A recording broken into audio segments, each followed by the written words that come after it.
안녕하세요. 절세 전문기업 MG세무조사 컨설팅입니다. 국세청이 지난달 말 메가스터디 세무조사에 착수한 것에 이어 시대인재, 종로학원, UA 등 서울 대형 학원도 세무조사 대상에 올랐습니다. 앞서 국세청은 휴가 시즌에 맞춰 풀빌라와 테마모텔, 대형 학원을 대상으로 대규모 세무조사를 진행하겠다고 밝힌 바 있는데요. 하지만 메가스터디 세무조사의 경우 윤 대통령의 사교육 이권 카르텔 언급 이후 이틀 만에 조사가 이루어졌다는 점에서 이슈가 되고 있습니다. 메가스터디 세무조사는 현재 원내 일타 강사 현우진까지 조사 범위가 확대되어 대통령의 즉흥적인 말 한마디에 국세청이 나서서 사교육 업체와 일타 강사를 때려잡는 그림이라며 세무조사권을 남용한 불공정 세무조사로 국세청의 신뢰에 심각한 훼손을 끼쳤다는 말이 나오고 있는데요. 하지만 일각에서는 고액 학원에 대한 세무조사는 매년 진행되어 왔음을 강조하며 왜 올해 진행되는 조사에 대해서만 정치조사라 하느냐는 반박의 목소리도 작지 않습니다. 실제로 통계에 따르면 지난 6년간 국세청은 학원 사업자를 대상으로 세무조사를 통해 600억 원 이상의 추징세액을 징수해왔기 때문입니다.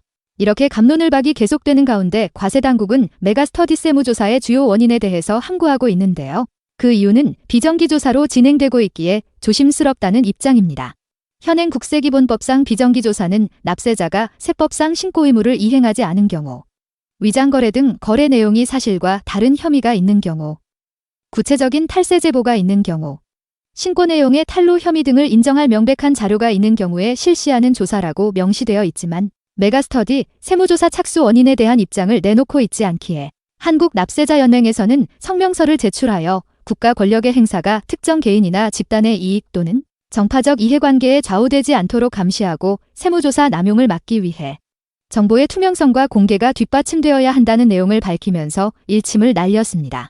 한편 세무조사 진행 중인 대표 강사 현우진은 세무조사에 앞서 정부가 수능에서 킬러 문항이라 불리는 초고난도 문항을 없애고 사교육 부조리를 단속하겠다고 발표한 것과 관련해 본인의 SNS에 아이들은 쉬우면 쉬운 대로 어려우면 어려운 대로 혼란하다며 이로 인한 피해를 받을 수험생을 걱정하는 글을 남기며 정확한 가이드의 부재를 지적한 바 있습니다. 하지만 메가스터디 같은 대형 학원에만 세무조사가 나오는 것은 아닌데요. 2017에서 2022년 국세청에서 진행한 학원 세무조사의 건수는 모두 132건이었으며 추징세액은 512억에 육박하는 수치입니다. 현금 할인, 교재비 구매, 특강 등 현금 거래량이 많은 학원 사업자의 특성상 과세당국에서 예의주시하고 있는 업종이기도 한데요. 학원 사업자라면 본인도 모르는 현금 매출 누락 금액이 있는 것은 아닌지 정기적으로 체크하는 습관이 중요하겠습니다.